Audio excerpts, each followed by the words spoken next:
നമസ്കാരം. ഇന്ന് നമ്മൾ പറയുന്നത് തൊട്ടാവാടിയെക്കുറിച്ചിട്ടുള്ളതാണ്. തൊട്ടാവാടിയെ എല്ലാവർക്കും അറിയാം. കുട്ടികൾ ഏറ്റവും കൂടുതൽ നാട്ടിൻപുറത്തിലെ കുട്ടികൾ ഏറ്റവും കൂടുതൽ ഈ കളിക്കുന്നത് തൊട്ടാവാടിയിലാണ്. അതായത് തൊടുമ്പോൾ തന്നെ ഇത് വാടുമ്പോൾ അത് കാണാൻ അതൊരു രസമാണല്ലോ. അപ്പോൾ അതിനെക്കുറിച്ച് പറയാം. തൊട്ടാവാടിയാണ് ഇതാണ് തൊട്ടാവാടി എന്ന് പറയുന്നത്. ഇതിനകത്ത് ഇപ്പോൾ കണ്ടില്ലേ, ഈ ഒരു പൂക്കൾ ഉണ്ടാവാറുണ്ട് തൊട്ടാവാടിയിൽ.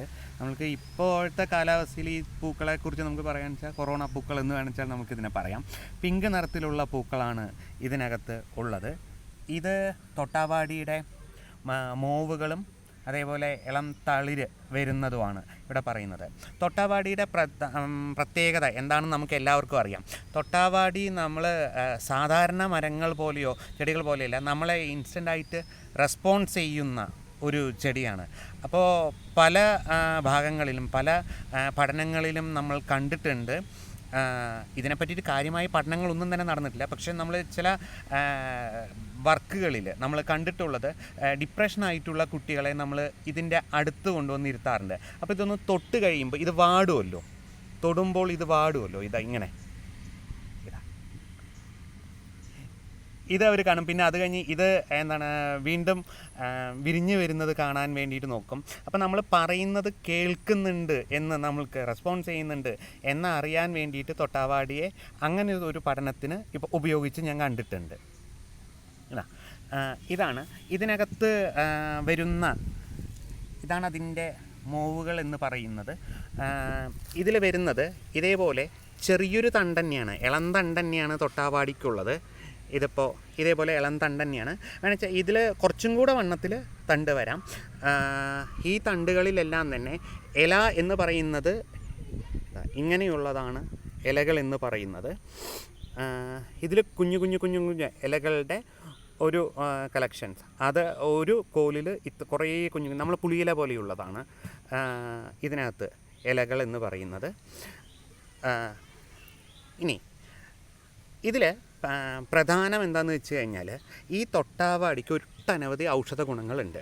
ഇതിൻ്റെ ഈ ഇലകളുണ്ടല്ലോ, ഈ ഇല നമ്മൾ പറിച്ചെടുക്കുക. ഈ ഇല ഇങ്ങനെ ഈ ഇല പറിച്ചെടുത്തിട്ട് ഇതിനെ കല്ലുപ്പും ചേർത്ത് അരച്ചിട്ട് ത്വക്ക് സംബന്ധമായിട്ടുള്ള രോഗങ്ങൾക്കെല്ലാം തന്നെ ഇത് തേച്ച് കഴിഞ്ഞാൽ ഗുണം കിട്ടാറുണ്ട്. അതായത് മുറിവുകൾ, ചൊറി, അങ്ങനത്തെയുള്ള രോഗങ്ങൾക്ക് ഇത് ഏറ്റവും നല്ലതാണ് ഈ തൊട്ടാവാടിയുടെ അരപ്പ് തേക്കുന്നത്. അപ്പോൾ ഇതിൽ പല ആളുകളും ഈ കല്ലുപ്പിന് കൂടെ മഞ്ഞൾ കൂടെ ചേർത്താറുണ്ട്. ഇനി ഈ ഇലകൾ തന്നെ എടുത്തതിന് ശേഷം ഈ ഇല വെളിച്ചെണ്ണ, ഒരു പാത്രം വയ്ക്കുക, ചീൻചട്ടി വെച്ച് അതിൽ കുറച്ച് വെളിച്ചെണ്ണ ഒഴിക്കുക. എന്നിട്ട് കുറച്ചെന്ന് പറഞ്ഞു കഴിഞ്ഞാൽ ഒരു 100 ml വെളിച്ചെണ്ണ ഒഴിച്ചിട്ട് ഈ ഇലകൾ കംപ്ലീറ്റ് ആയിട്ടും, ഈ ഒരു ചെടീൻ്റെ ഇലകളുണ്ടല്ലോ, ഒരു 10-15 ഇലകളുണ്ട്, ഈ ഇലകൾ മുഴുവനായിട്ടും പറിച്ചിട്ട് അതിനകത്തൊന്നിങ്ങനെ ചതച്ചിട്ട് കശക്കിയിട്ട് അതിനകത്ത് ഇട്ടിട്ട് നല്ലപോലെ തിളപ്പിക്കുക. ആ എണ്ണ തേച്ചാലും പല മൃഗങ്ങൾക്കുള്ളത്, അതായത് പശുക്കൾക്ക് വരുന്ന ഈ മുറിവുകളൊക്കെ വരാറുണ്ട്. സാധാരണ ഈച്ച തട്ടിയിട്ടുള്ള കുറേ മുറിവുകളെല്ലാം തന്നെ പശുക്കൾക്ക് വരും. പശുപരിപാലനത്തിൽ നമ്മളിത് കാണാറുണ്ട്. അപ്പോൾ അങ്ങനെ ആ മുറിവുകൾക്കെല്ലാം തന്നെ ഇത് വളരെ നല്ലതാണ്. നീര് വലിയാൻ നല്ലതാണ്. ഇതെല്ലാം നാട്ടറിവാണ്. നാട്ടിലെ അമ്മമാരെല്ലാവരും തന്നെ ചെയ്യുന്നൊരു സംഭവമാണ്. ഇനി ഇത് രണ്ടെണ്ണം ഏറ്റവും പ്രധാനപ്പെട്ട ഒരു ഔഷധത്തിൻ്റെ, ഇനി വേറെ പ്രധാനപ്പെട്ട വേറൊരു ഔഷധം എന്താണെന്ന് വെച്ച് കഴിഞ്ഞാൽ ഈ ഇല വെള്ളത്തിലിട്ട് തിളപ്പിക്കും.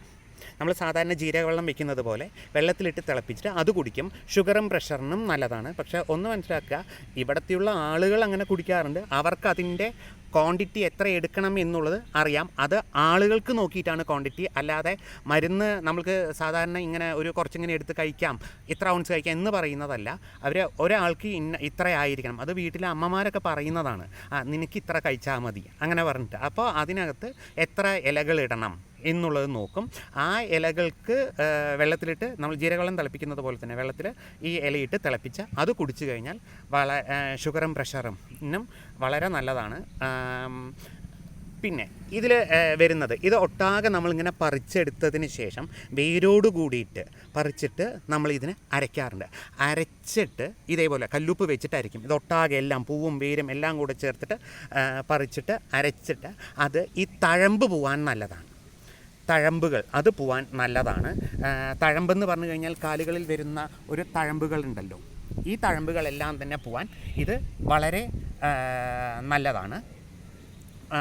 അതേപോലെ ഇതിനകത്ത് വരുന്ന ഈ തൊട്ടാവാടി എന്ന് പറയുന്നതിൽ ഇപ്പം നമ്മൾ മുമ്പ് പറഞ്ഞു ഡിപ്രഷനായിട്ടുള്ള കുട്ടികൾക്ക് നമ്മൾ ഇത് ഒന്ന് അതായത് സെൻസ് ചെയ്യാൻ പെട്ടെന്ന് പറ്റുന്ന ഒരു ചെടിയാണ് എന്ന് പറഞ്ഞു. അതേപോലെ തന്നെ ഇതിൻ്റെ മുള്ളുകൾ നമുക്ക് നോക്കിയാൽ മനസ്സിലാവും. ചെറിയ മുള്ളാണ്, വലിയ മുള്ളുകൾ പോലെ ഇങ്ങനെ കുത്തിത്തറിയുന്ന മുള്ളുകളല്ല. പക്ഷേ നമ്മൾക്ക് പെട്ടെന്ന് നമുക്കൊന്ന് ഒരു റിയാക്ട് ചെയ്യാൻ അല്ലെങ്കിൽ നമ്മൾക്ക് ഇൻസ്റ്റൻ്റായിട്ട് നമുക്കൊന്ന് റെസ്പോണ്ട് ചെയ്യാൻ ഈ മുള്ളുകൾക്ക് ഒരു കഴിവുണ്ട്. എങ്ങനെയാണെന്ന് വെച്ച് കഴിഞ്ഞാൽ ഇപ്പോൾ പല ആളുകളിലും ഇപ്പോൾ പാരലൈസ്ഡ് ആയിട്ടുള്ള ആളുകൾക്കൊക്കെ പിന്നീട് രോഗം മാറിയിട്ട് അവർക്ക് ഇതിലൊരു ട്രീറ്റ്മെൻറ്റ് കൊടുക്കാറുണ്ട്. അതായത് നമ്മളിങ്ങനെ ചവിട്ടുന്നതോ ഇങ്ങനെ ഇങ്ങനെ ഒന്ന് ചവിട്ടുന്ന സമയത്ത് നമ്മൾക്കൊരു ഒന്ന് വലിക്കാനുള്ളൊരു ടെൻഡൻസി അങ്ങനെയുള്ളൊരു മുള്ള് തന്നെയാണ്, അല്ലാതെ അപാരമായിട്ടുള്ള മുള്ളൊന്നും അല്ല. അപ്പോൾ അത് നല്ലൊരു ട്രീറ്റ്മെൻറ്റായിട്ട് ഇവിടെ ഒരു ഡോക്ടേഴ്സ് അതിനെക്കുറിച്ച് അവർ ഒരു പഠനം നടത്തുന്നത് കണ്ടിട്ടുണ്ടായിരുന്നു. അപ്പോൾ പൊതുവേ തൊട്ടാവാടി എന്നത് നമ്മൾ നിസ്സാരമായിട്ട് കാണുന്നതാണെങ്കിലും ഒട്ടനവധി നാട്ടൌഷധങ്ങളിൽ പ്രധാനപ്പെട്ട ഒരു ഭാഗം വഹിക്കുന്നുണ്ട്. അപ്പോൾ ഇനി തൊട്ടാവാടി കാണുന്ന സമയത്തൊക്കെ ഒന്ന് തൊട്ട് നോക്കുക. അതേപോലെ ഈ മുള്ളുകളുടെ പ്രത്യേകതകൾ എന്തൊക്കെയാണ് എന്നുള്ളതൊന്ന് നോക്കുക. കാരണം ഇത് നമുക്ക് വലുതായിട്ട് വേദനിക്കില്ല, പക്ഷെ നമുക്ക് സെൻസ് ചെയ്യാൻ അറിയുകയും ചെയ്യാം. ഇതാണ് അതിൻ്റെ മുള്ള്, കണ്ടില്ലേ? അപ്പോൾ നമുക്ക് വീണ്ടും കാണാം. നന്ദി, നമസ്കാരം.